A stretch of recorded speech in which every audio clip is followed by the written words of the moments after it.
everyone, and welcome back to the Procurement and Finance Coffee Break. I'm here with Richard and Charlie. Charlie's a guest today. Today we're exploring the world of social enterprise and how it interacts with procurement and public policy and international expansion. And we're joined by Charlie. He's been in this space for over a decade. I'm really interested to hear insights from Charlie today. Richard, why don't you kick us off? I will. By the way, just so everyone knows, I am in a bit of a hump with Claire because she's been working on a project that I can't talk about, but it's been in a lovely part of the world, which just never happens to me. So I'm a little bit jealous. But look, Charlie, this isn't about me, Claire. I've had projects where I've been working in places like Iraq, so I've had the whole fair trade. Yeah, fair trade. A whole shebang. But you do work for finance, so you do deserve a bit of rough. So, you know, where it goes. Right, Charlie, let's avoid Claire and I talking. Charlie, we've known each other for a couple of years now. Why don't you tell us about yourself and, you know, your background and how you became involved in sort of Social Enterprise UK? Sure. Yeah, and thank you for having me. I'm sorry to interrupt the bickering. I never get to go anywhere glamorous. So yeah, I've sadly stuck to most of the UK and Europe. But yes, no, I came into the social enterprise space by accident, I guess it's probably fair to say. I had one of those people that left university with a history degree and no idea what they wanted to do, and did a variety of different jobs. I worked in the city for a bit. I worked in kind of advisory in the public sector for a bit. I had my own business, running an events business, kind of B2B events for a bit. I'd kind of tried a bit of everything and not really found my calling in any of them. Social enterprise as a sector was one I knew a bit about in terms of what it was, what they were doing and who they represented. And Social Enterprise UK, the organisation I joined in 2012, was at the time looking for a jack of all trades, luckily enough for me.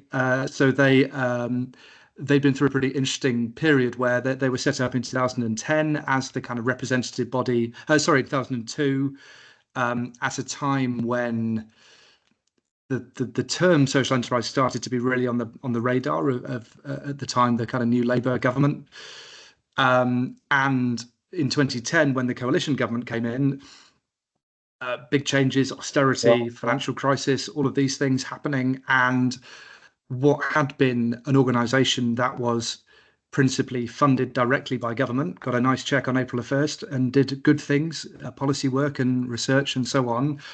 Suddenly found it didn't get a nice check on April 1st, and they needed a jack of all trades who could help them find ways to make it work. And so the fact that I'd done a bit of bid writing, done a bit of consultancy, spent a bit of time in the private sector, done some events, done a bit of that, suited them perfectly. So it was pure chance on that front. I think it's fair to say that I got to get involved. And yeah, it's been an incredible journey since then. I think looking at taking what's an incredible movement, an incredible idea, working in an organisation that had a fantastic reputation for policy and research, particularly. They'd just got an act through Parliament, the Social Value Act, that we're going to talk about later, but hadn't really looked at what it looked like as a business itself, as a social enterprise in its own right. But building on this incredible platform, there are 100,000 social enterprises in the UK, 60 billion to the economy, about 3% of GDP. It's a big and vibrant sector, and being able to engage with that and tell that story has been an incredible privilege and opportunity. Okay, great to hear, Charlie. So one of the things you're best known for is obviously your work to grow Social Enterprise UK. Can you, for people who are not familiar with Social Enterprise UK, can you walk us through the purpose behind the organisation? You know, why was it founded? Some of the highlights of the journey, and what are some of the outcomes or the impacts that you've seen so far? Yeah, so I should probably start by talking about social enterprises themselves, without which Social Enterprise UK would not exist. A social enterprise is a business which trades for a social or environmental purpose. That means that they have a social or environmental objective in the same way that a charity or a non-profit would. That could be anything from world peace or social development, something very macro, to something very specific, a specific community, street, area, piece of land. But unlike a charity or a non-profit, they deliver that through commercial means. So they trade on the open market, they sell products or services to do that. But they are formally constituted in the way that a charity is. So this is not a business with a mission statement that says, oh, we're to do good, because every business says that on their website.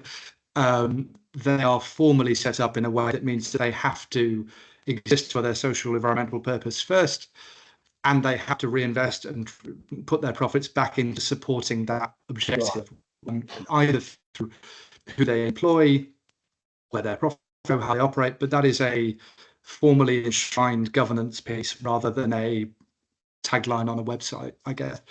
As I mentioned, there's now 100,000 in the UK, 3% of GDP, everything from kind of old-fashioned cooperatives to coffee shops, restaurants, law firms, anything you can have a business in, you can have a social enterprise in. And Social Enterprise UK as an organisation was created to, one, be the voice for this sector as a defined movement. So the idea of them being fundamentally different to businesses and also fundamentally different to charities, but being kind of somewhere in the middle, needed a bit of explaining and a bit of working out. As I said, I think in the early years of Social Enterprise UK, a lot of that focus was up to government. So talking a lot to government departments, doing a lot on the research and evidence base around where the sector is, how big it is, how it's growing. Social Enterprise UK created a legal structure for social enterprises called the Community Interest Company in 2005. There's 35,000 of those now. I mentioned the Social Value Act already. Lots of those kind of building block things happened before I joined. And the organisation continues to have that to represent the sector, and its formal mission is around creating an environment in which social enterprise can thrive. So we're not a capacity building organisation. We're not there to write business plans, do investment ourselves, those sorts of things.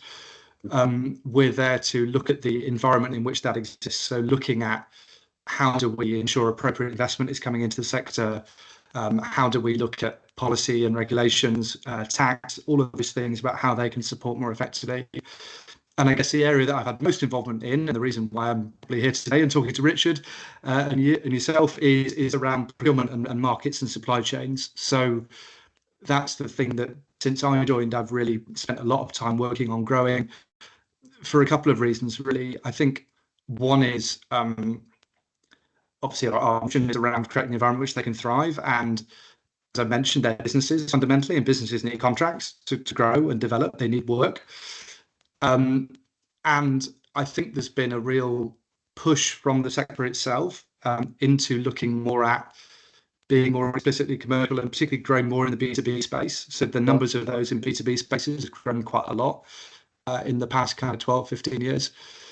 And also, I think on the kind of demand side, on the pull side, we've seen business and government, and this is a macro trend around the world, this isn't unique to the UK, people are more interested in where they spend their money and the purpose of that and where that goes. And that's a consumer trend, that's a trend in governments, that's a trend in businesses. And I think we've really kind of ridden a bit of a wave in terms of developing what we've done to tell this incredible narrative. This is an extraordinary group of businesses that exist that can, you can spend money with them, and they're creating jobs for people that wouldn't have work otherwise, putting money back into incredible causes, creating incredible impact from a spend, basically telling that narrative to different audiences. So doing that to consumers, doing that to government. So through the Social Value Act and through looking at government procurement, we advised HS2, we've advised the Palace of Westminster, kind of big, massive infrastructure projects on how they can use money you're spending anyway differently.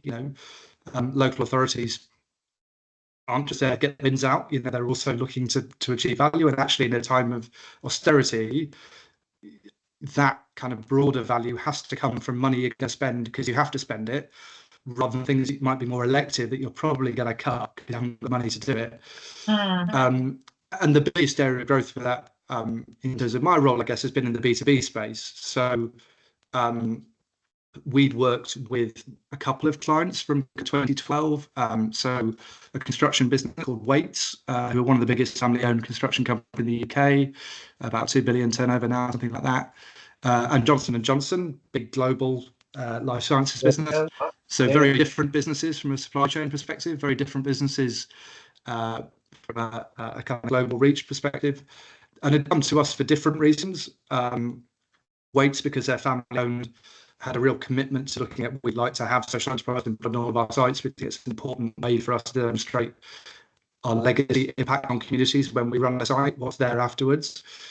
And for Johnson & Johnson, it came from their US business, actually, and their commitments around the $1 billion roundtable and supply diversity in the US, basically saying to the EMEA business, well, what are you doing on this, guys? Are you doing anything interesting? And they said, oh, no, not really. And they kind of found us and the work we've done with Waits, and we're like, oh, maybe that's interesting. And from those two clients, and what was really useful for us was that they were at completely opposite ends of the spectrum in terms of supply chains, global, local, all of those things. Is that helped us to build a starting point, a program that became the Bisocial Corporate Challenge, which we launched in 2016 with 6 businesses originally. And we had to drag some of those businesses kicking and screaming to say, look, this is something you should want to be involved in. We can help you to spend more money with these amazing social enterprises. A lot of people weren't sure, I think it's fair to say. It was sort of kind of, how do we make the case to say, look, from a sector perspective, you might spend a 100 will spend 10 million a year on CSR, but they'll spend 4 billion on procurement. We want to get into that kind of big economic footprint piece. We think that procurement is an opportunity to do things differently. We think there's impact from that, and it was a bit of an unknown, I think it's fair to say, for those 7 businesses originally that joined. Fast forwarding that to today, I think that kind of macro trend has really accelerated. Like, there are procurement functions coming to us now saying we want to be a part of this, we see the value in this. We've got 35 businesses involved in the UK programme now, and spent over half a billion pounds with social enterprises in that time. Created over 4,500 jobs for those in the labour market. We've had nearly 50 million pounds reinvested into the social purposes of those organisations. We've also seen a massive increase in the scale of the suppliers. So in 2016, we had no social enterprise that had a contract over £1 million with a B2B business. Right. There's 26 of those now. Lots of growth on the B2B side, on the supplier side, but also kind of real recognition of the value that's creating for the businesses, and it's seeing it as a win-win, I think.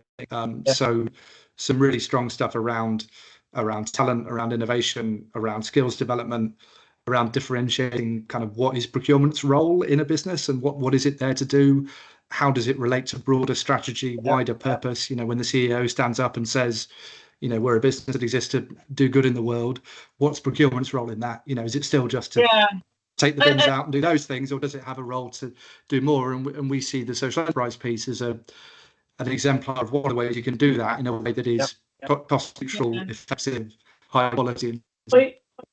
Cheeky additional question then, sure. from that point of view.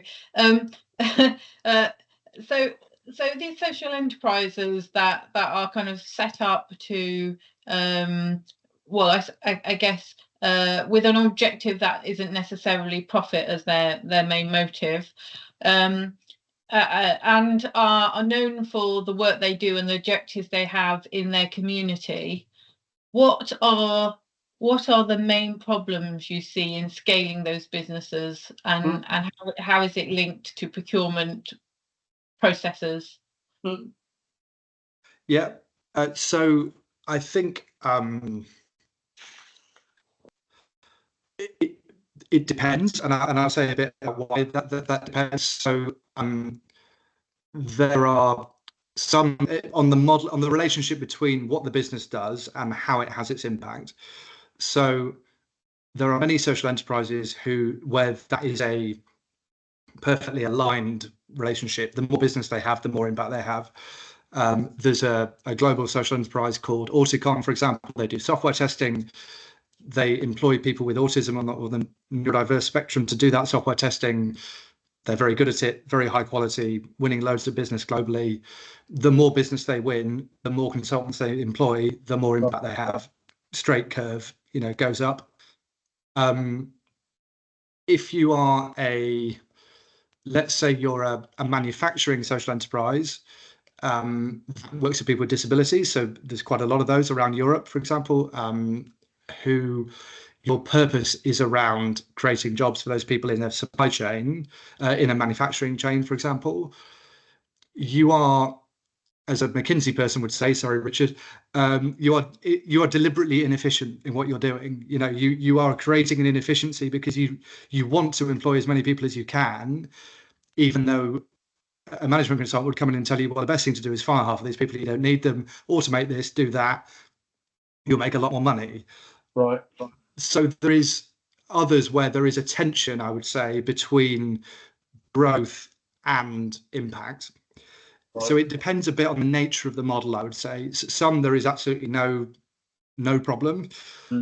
With others, there are challenges around their ability to do that and continue to scale because they're deliberately making things hard for themselves, I guess, if you were looking at it from an external business perspective, because their purpose is around creating opportunity for people in what they're looking to do. For example, I want to pick up on this word of scale, right? Because funnily enough, in the world of procurement, I know that one of the things you've been working with the procurement teams and actually finance teams as well is supplier due diligence. And one of the reasons that social enterprises find it so hard to be engaged as suppliers is because most big companies have got a nice structured supplier due diligence question set.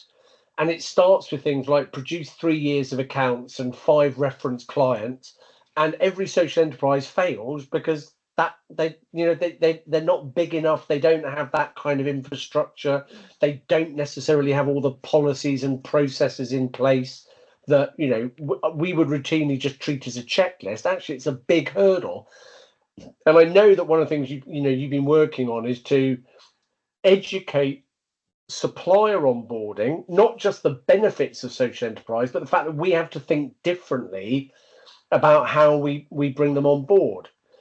So on that question of scale, I know that's been a big challenge. So what on earth has possessed you to now take on even more work by expanding into Europe, by setting on Telos? I mean, what is that? Just social enterprise UK at scale, or is it different in any way? I'm a glutton for punishment, Richard. No, I think look, there's a couple of things that led to kind of expanding more broadly. I think the first is it's been like all of the work that we've done. It's been client led. It's been demand led. Our focus on the UK program has been very much about our theory of change was if you build it, they will come. So we focused on how do we make buyers as able as possible to deliver, and some of those things you were saying on due diligence linked to that. With the European stuff, as I mentioned, growing well in the UK, everything going great.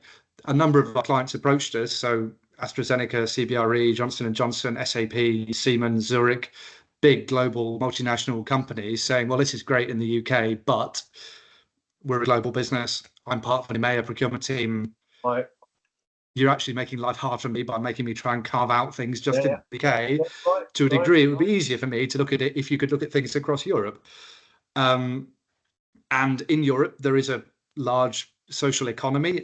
There's different, I don't mean language in a English, French, German sense, but different terminology around the kind of social enterprise. They'll talk about the social and solidarity economy in France and Spain. They'll talk about social cooperatives in Italy. But they mean the same thing in terms of what we're talking about. And there's a very defined sector that the European Commission has spent a lot of time. It's one of the pillars of the European Commission's economic strategy is around the social economy. So they can map that there's 2.8 million of them in Europe. They employ about 13 million people across Europe. Wow. Big sector, massive in things like banking and retail, for example, in places like Spain and Italy and Portugal, really big history, big businesses, not so big on the B2B side necessarily. So that's one of the challenges, but it's a well-established space. And the idea of Telos really is that whilst it's a very developed space from a social economy perspective, looking at B2B supply chains is not something that's really happened. And also that, as we heard from our clients, really, when we're talking about working with global businesses, they want to work with big established social enterprises across markets, regionally and multinationally, that can deliver for them. And they don't want to do that by signing agreements with every equivalent of social enterprise UK in every country in Europe in order to do that. That's extremely complicated, not very efficient, and probably wouldn't get them where they need to go. And so the principle of Telos really is that we can kind of be the primary driver of that EMEA activity.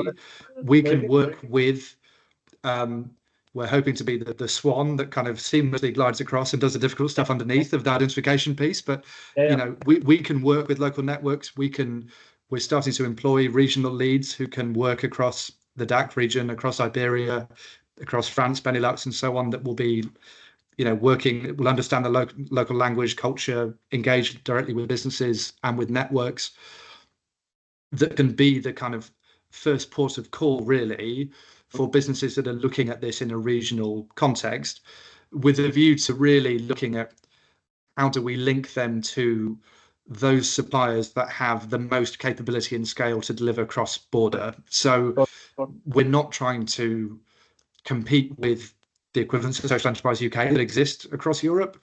We're not trying to do what they're doing. We're not trying to build an enormous database AI function. What we're trying to do is deliver to the need that we know businesses have to find quality providers, do the reporting that we've done, navigate those kind of tier 1 and tier 2 relationships. I think, as I've said in my background, I'm not a procurement person, but I've spent quite a lot of time working with them now. I think we're hiring people who've worked in procurement for 10, 20 years. We're building, we want to be known for being very procurement centric, very demand side centric, very client focused, and on then building links with the social economy at large in all of those markets to find the best suppliers to grow that and to grow from the 6 clients we've got now into a bigger movement of businesses to see the value in doing this and in helping to drive it across Europe. That's great. So there's a lot happening globally right now, particularly in the US, which seems to be constantly in the news, right? I think that's the most diplomatic question I've ever heard, describing what is going on right now. I'm being very diplomatic. Okay. Well, I was going to mention ESG and diversity, also tariffs, obviously, which also has an impact on procurement. I'm actually writing a blog on that, which hopefully will be published soon. So, what is your observations on how the landscape is shifting there, and what is that impact having on social enterprises both in the UK and in Europe? Is it causing a shift away from them or not? So the supplier diversity space in the US, which has just been, I wouldn't say kind of, it hasn't been obliterated at all, that's not the right word, but it's certainly been kind of given a huge shock by the current president, is very focused around kind of business ownership and the demographics of that. So it started as a Black empowerment initiative, basically working with Black-owned businesses. It's expanded into women-owned businesses, LGBT-owned businesses, veteran-owned businesses, a whole range of different things, all around who runs the business with a view that they are economically disenfranchised, and by helping them to grow bigger businesses, they can be more successful. Our narrative is different to that, in the sense that we're talking about an organizational structure that is about impact rather than about the ultimate beneficiary's potential impact from it. And so we are sometimes lumped in the same bucket as kind of supplier diversity initiatives, but often not. And that often depends on whether the business is kind of US centric and headquartered or not. So our European headquartered businesses tend to have very little to do with that world, unless they've got a particularly large US footprint, whereas US centric businesses will be much closer to that. I mean, I mentioned that Johnson & Johnson, one of our earliest clients, were one of the first organizations to achieve the $1 billion roundtable under Clinton 25 years ago. Right. They've been very, very invested in this stuff. In terms of what I think, just for those who don't know, can you expand on the $1 billion roundtable? What the objective was, just in case our listeners aren't aware? So it was about. It started as a again, I think under Clinton, from memory, as an initiative for big corporates in the US to spend money with those diverse owned businesses. So as I mentioned, if they were owned by minorities, women, there's a series of categories that social enterprise isn't one of them. And if that business spends $1 billion in a year with them, they would, I think, originally have dinner with the president or something like that. It's evolved a bit, but it's now it's a big, or it was a big badge of honor to have achieved that in the US, and it's a huge industry in the US. There's a lot of focus on how do you drive energy to it. It's in some states of state legislation to make people have to do it if they want government contracts. And Trump has, significantly impacted upon that movement. And basically,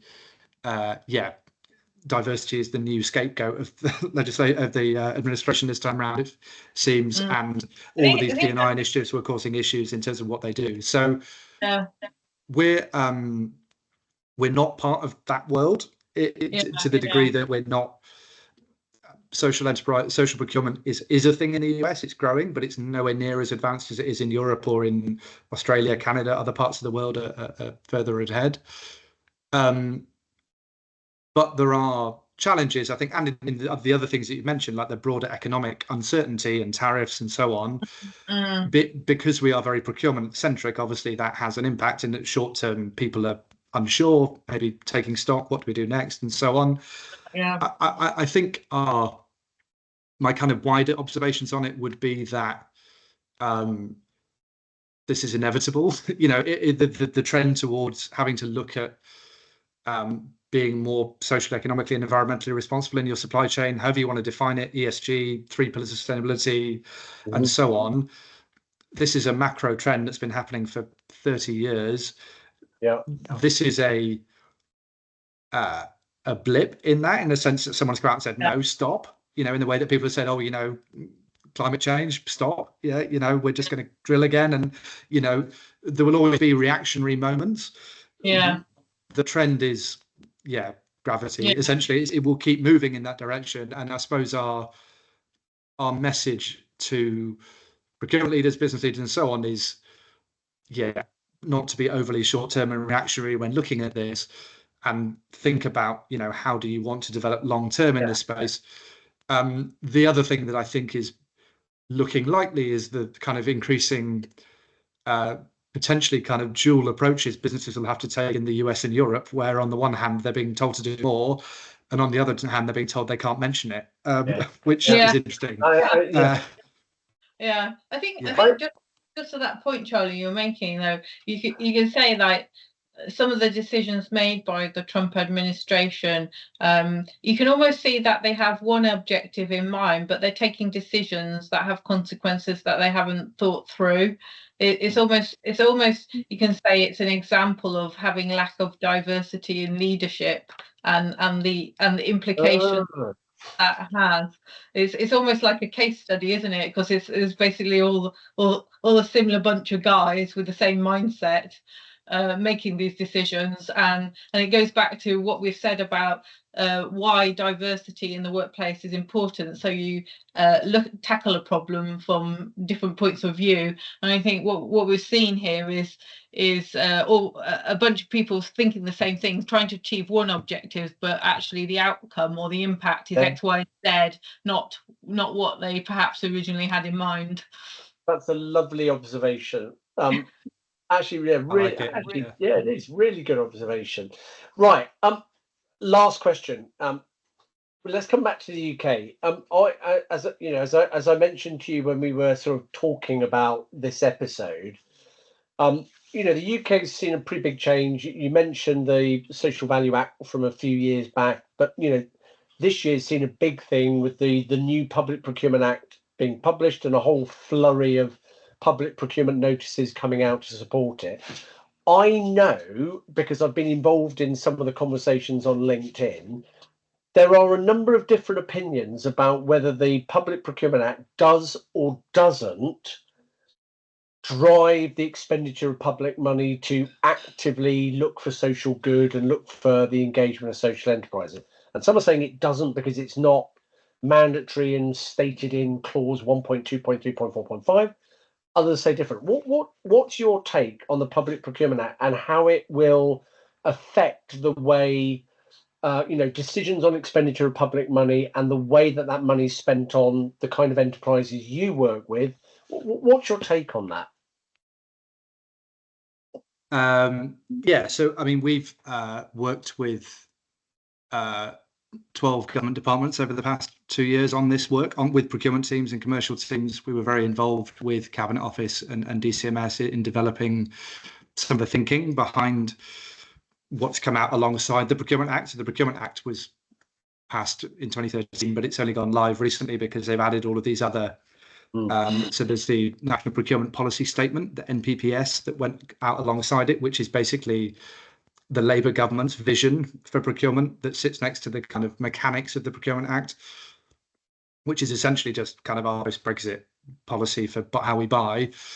And they've also published some, government loves an acronym, Public Procurement Policy Notes 01 and 02 that are new guidance as well for government departments specifically. What that says is, firstly, I think what's interesting is it says in the procurement policy statement that it should be not just read by procurement teams, but also by strategic leadership and key decision makers. So this idea of procurement as a lever for economic activity rather than just take bins out as cheaply as possible, to paraphrase. It also says that there is a vision to maximize spend with voluntary community and social enterprise organisations alongside SMEs. So they've been pretty explicit in the economic growth section of the environment that they see driving spend with social enterprises as a key way of delivering on their broader strategic objectives and Labour's 5 missions and all of those things. The other thing that's in the PPN 001 is this is specifically for central government departments. So when you bear in mind, most expenditure happens at local authority level or within the NHS and so on. But for government departments, they will have to set targets on what they're going to spend with social enterprises in terms of direct spend from April 26. So they're going to have to develop them this year with then a 2-year target for the next 2 fiscal years to look at what they spend. And we've done some of that benchmarking, as I mentioned, with 12 departments already. So we've helped them develop some of that thinking around what that looks like. So there's a lot of positive words in there. We've welcomed what came out. It was beyond what we were expecting, I'd say. Georgia Gould, who's the Cabinet Office Minister, did some really interesting things. She was leader of Camden Council before, so she's worked in a commissioning local government level, so that's really helpful. Where, as always, you're probably hearing other things, Richard, I think is, as always with any government policy, the proof is in the pudding, and how that is interpreted or driven can really be affected. And I think the 2 big question marks are, one, what will happen beyond central government? So I think it's great that government has tried to take a leadership position, essentially, by saying we'll make government departments do this. That's where they've got the closest power to tell them what to do. They can't tell a local authority what to do, and they wouldn't want to anyway, because devolution is another big theme for this government. So that's great. But what will local authorities do? That's where most spend happens. That's where it's most relevant to small businesses and social enterprises. If you look at SME targets that have been around for a long time, way more is spent by local government than it is by MOD, for example. So that's one thing. We've no idea how it will be interpreted locally. The second, we would say, slight omission is that on the targeting they have set with central government departments, it's direct spend only. So that's great in terms of those that are going to win contracts directly from departments. But again, we'd say it's a missed opportunity that they've not also looked at spend at tier one and indirect subcontracted spend. Because again, if you look at SMEs on the targets they've had for 10, 12 years now, about half that spend is indirect. Again, as you'd expect, there's a big prime contractor and then the people that work for them, you want to drive them to do more as well. And they haven't done that.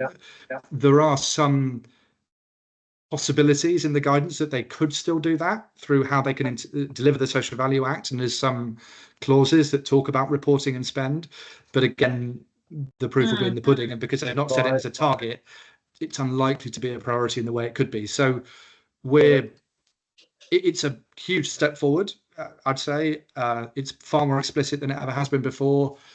It's definitely welcome, but cautiously welcomed, as with anything government policy related, because you're making it happen and making it work and really delivering it effectively is a huge challenge, with commercial teams that are very stretched, that have shrunk a lot in the last few years, may not feel like they've got the time to think about, how do we deliver more social value? They're just trying to get the contracts out the door and not get sued, right? And that's a problem.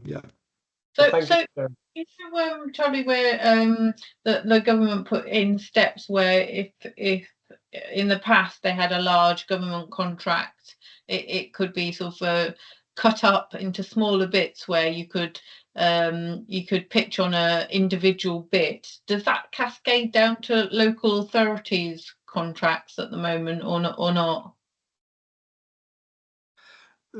They've so a lot of the Procurement Act, the mechanics bit is about making things more accessible and easier. So a bit back to Richard's points earlier about due diligence and so on.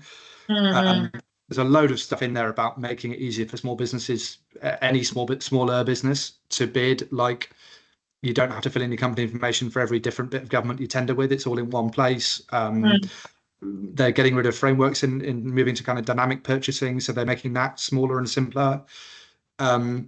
Again, the proof is in the pudding. I know that when they did, there's one local authority that split a Serco contract into 6, and Serco won all 6 lots. Nothing changes, right? So there's intention, and then there's whether the outcome will be achieved. I think the fact that their targets are a blunt instrument, but they do help and they focus minds, and people tend to look to respond to those. So we'd expect to see progress, but it's a huge cultural shift. And if you look at the social value agenda, the Social Value Act's been law since 2013. It's still a battle to persuade someone that's been working in procurement and has considered quality and price as the main thing for 30 years to suddenly think about all this other stuff, and how do you measure that, weight that, all of those things. It's a cultural transformation as much as it is a technical one, and it needs leadership above commercial teams, whether that's from the leader of the local authority or from the ministers in departments, to make that happen, just as it is in the private sector, I think. So to wrap up then, if someone working in procurement or finance wants to build a stronger partnership with social enterprises, where should they start?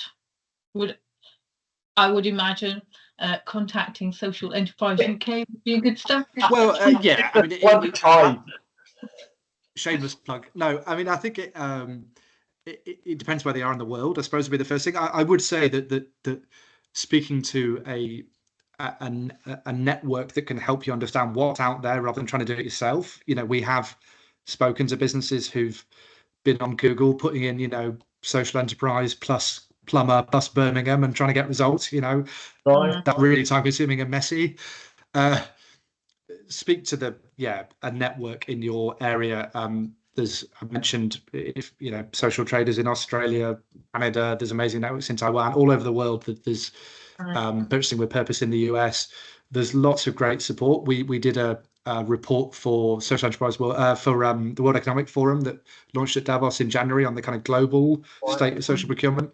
There's case studies and examples in there from all over the world. I think there's 15, 20 different countries in there that are all doing work on this.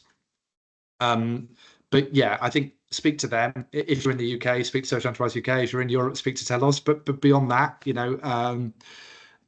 find people that can help you to navigate what's possible and how to make it happen, and do that in an appropriate way. Wonderful. Charlie, I cannot thank you enough for joining us. I know how busy you are with getting all your structures going and getting Telos. So look, for those of you that are have listened all the way through, we'll put the links to Social Enterprise UK and Telos in the chat. But if this has got you thinking about social value and how you could bring more social enterprises in to, as Charlie put it, a purpose-led business where there's a firm commitment to help drive social value in your country or your supply chain, reach out. Reach out to Telos, reach out to Social Enterprise UK. And as Charlie said, there's some great materials and resources there to do it. And more importantly, there are many people who've been through the journey in procurement and finance teams who will be more than happy to hop on a call and share their experience. So on that note, to those watching, if you want to come and join us and want to speak, just let us know. If you want to share your thoughts about this, again, let us know. But above all, thank you for tuning in. Thank you for watching. We're going to be back with some very different topics again over the next few weeks. But again, Charlie, thank you very much indeed. Thank you. And from myself and Claire, enjoy the break and see you next time. Bye-bye.